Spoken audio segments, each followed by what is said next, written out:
사실 일반 시민들이 잘 모르는 부분이 이런 재난 상황이 되면 공무원들은 집중 근무의 동원 체제가 되잖아요. 안 보는 그렇습니다. 곳에서 여러 일을 하는데 네. 그건 다 도움을 주기 위해서지 않습니까? 어떤 도움을 얻을 수가 있어요? 저희가 이제 직접 주민들한테 그 지원을 하는 경우는 이제 공무원 중에서도 특히 그 소방 공무원 쪽에서 일단 구조 구급의 업무를 담당을 하고 있고요. 최일선이시죠. 그렇죠. 그다음에 이제 경찰 쪽에서도 이제 그 통제라든지 예를 들어서 다리가 좀 붕괴 위험이 있다 그럴 때는 차량이 거기 그 진입 못하게 하는 통제. 그다음에 이제 그 시군 구청에 있는 그 직원들 같은 경우는 아주 급할 때 120에 전화하시면은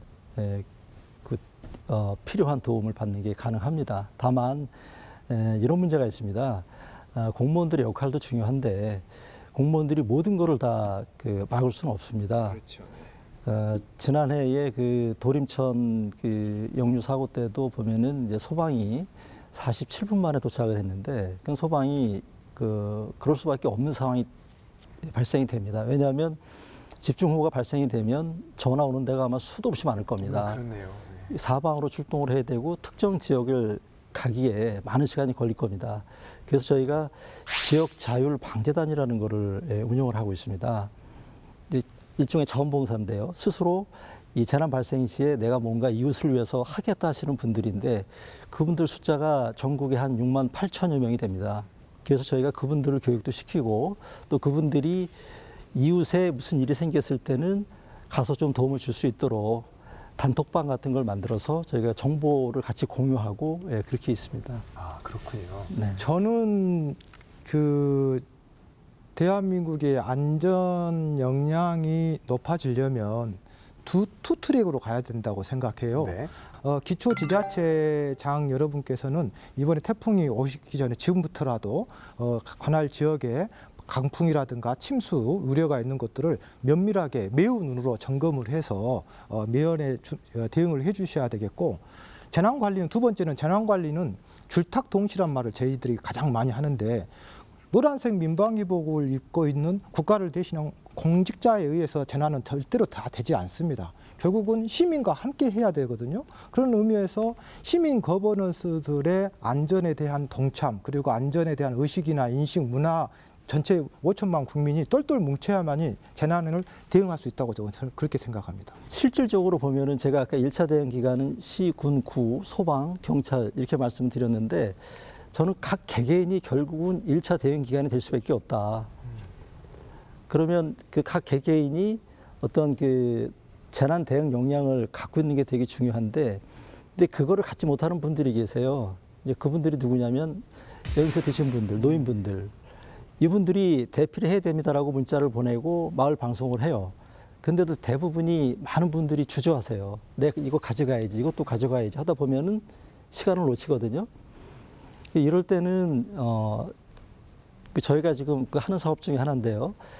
그 자녀분들이 따로 사시는 자녀분들이 저희가 이제 문자를 보낼 때 저희한테 신청을 하면은 대피 문자를 같이 보내드리거든요.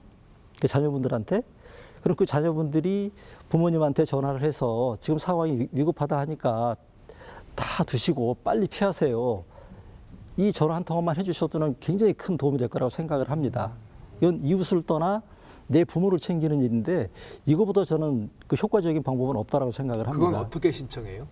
저희가 지금 각 시군구에 그거를 진행하도록 좀 이제 막 시작을 했습니다. 막 시작하셔서? 예, 막 시작을 해서 그 시군구에 그 문자 받기를 원한다라고 신청을 하시면 이제 그 비가 많이 오거나 이럴 때 그 대피 상황이 되면은 거기 같이 전화번호를 입력해서 문자를 같이 발송을 해드립니다. 그러니까 지자체 재난 담당자 쪽으로 전화를 해서 예, 그렇습니다. 저희 부모님에 대한 재난 문자는 이쪽으로 전달해 같이 주세요. 보내주십시오. 이제 예. 막 시작하셨다. 네, 그렇습니다. 반지하 주택에 살던 일가족이 숨지는 참변이 발생했습니다.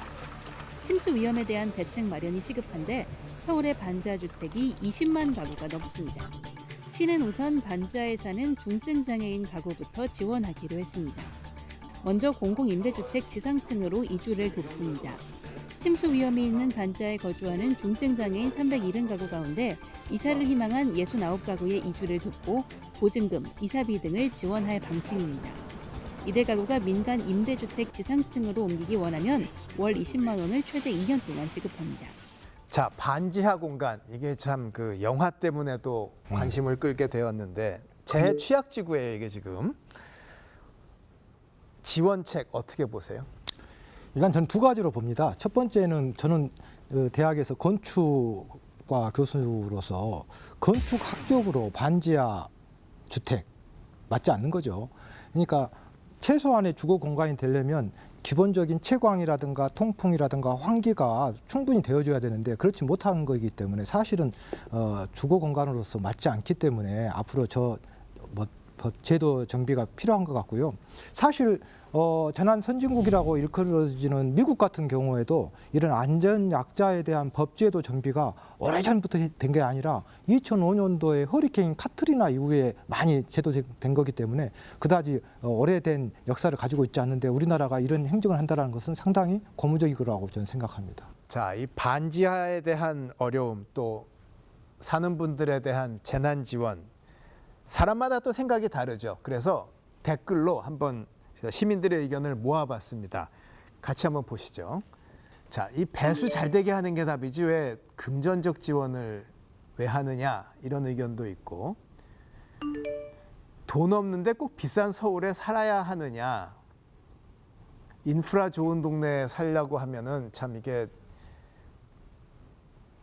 세금으로 그들을 도와주는 게 맞느냐 좀 까칠한 의견이 있으셨고 월 20만 원 2년밖에 지원이 안 되는데 지상으로 옮길 수 있겠느냐 이런 현실적 의견도 있네요. 어떻게 보세요? 글쎄 서울시의 경우에는 월 20만 원씩 2년씩 무상 지원이고 국토교통부는 완전히 그냥 퍼주는 것이 아니라 무이자로 그러니까 순수하게 대출을 해주는 거지 않습니까? 약간 결이 좀 틀린 것 같은데 어찌됐건 저는 휴머니즘에 입각해서 어떤 재난 취약계층을 국가가 돕는다는 것은 오케이. 다만 중국 고사에 그 백성이 배고픈 것에 봉기한 것이 아니라 불공정한 것에 봉기하기 때문에 그 두 가지를 잘 균형감을 있게 행정을 해야 된다라고 생각하고요. 근데 이제 이런 의견도 있어요. 저 나오지만 반지하에 위험한 곳인데 사람 살게 하는 게 말이 되냐 이런 의견이 있지만 이렇게 생각하기만은 어려운 면도 사실 있지 않습니까? 왜냐하면 살 곳이 없으니까 거기라도 들어가 사는 게 현실이니까. 저도 지금 말씀하신 부분에 대해 전적으로 공감을 하는데요. 그분들 나름대로의 사정이 있기 때문에 그 공간에 계신 거고, 근데 그분들이 만약에 위험한 상황이 있다면 그분들을 위해서 우리가 뭔가 정부가 하는 게 전 마땅하다고 생각을 합니다.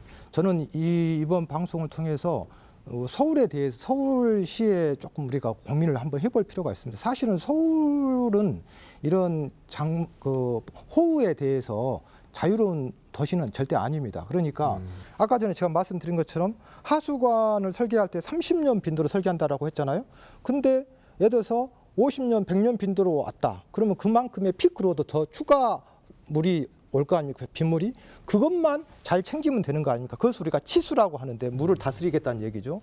그거를 일본 같은 경우는 어떻게 하냐면 많은 공원 녹지, 공원을 만들기도 하고 그다음에 중수 시스템이라고 해가지고 조류조를 만드는 거죠. 그러니까 아파트라든가 학교라든가 가가호에 조그마한 물탱크를 해서 빗물을 가둬두는 거죠. 그런데 우리는 그런 제도가 없기 때문에 오롯이 전부 다 하수가로 다 흘러내려가는 거죠. 그래서 중간중간에 물을 가둬두는 정책으로 어떤 곳은 초등학교 운동장을 깊게 파가지고 대형 조류조를 만듭니다. 그래서 그 위에는 인조 잔디구장, 그냥 평상시 때는 그냥 운동장인데 그 밑에 엄청나게 조류조를 해가지고 그 물을 가둬두는 거죠. 그래서 저는 이런 것들을 빨리 벤치마킹 해야 될 것 같아요. 폭우로 불어난 물에 시민이 고립되거나 숨지는 사고가 잇따랐습니다. 서울시가 이 같은 상습 침수 지역 비피해를 막기 위해 대심도 빗물 터널을 짓기로 했습니다. 대심도 빗물 터널은 지하 40에서 50m 아래에 큰 터널을 만들어 폭우가 내릴 때 빗물을 보관했다가 하천으로 방류하는 배수 시설을 말합니다.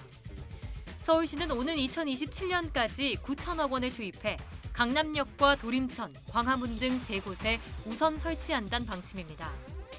강남역부터 한강 구간은 길이 3.1km, 시간당 강우량 110mm 이상 처리할 수 있는 배수시설 설치를 추진합니다. 광화문 일대는 종로구 효자동부터 청계천 구간 길이 3.2km, 도림천은 동작구 신대방역부터 여의도 구간에 길이 5.2km, 시간당 100mm 이상 규모로 설치를 검토하기로 했습니다. 침수 피해가 컸던 강남역, 광화문, 도림천 일대 3개소부터 사업을 추진할 계획이며 이 사업을 시행하고 나면 시간당 최대 110mm의 빗물을 처리할 수 있어 침수 피해가 최소화될 것으로 기대하고 있습니다. 서울시는 오세훈 시장이 설치를 약속한 6곳 가운데 동작구 사당동과 강동구, 용산구 일대 배수시설은 추후 단계별로 추진한다는 계획입니다.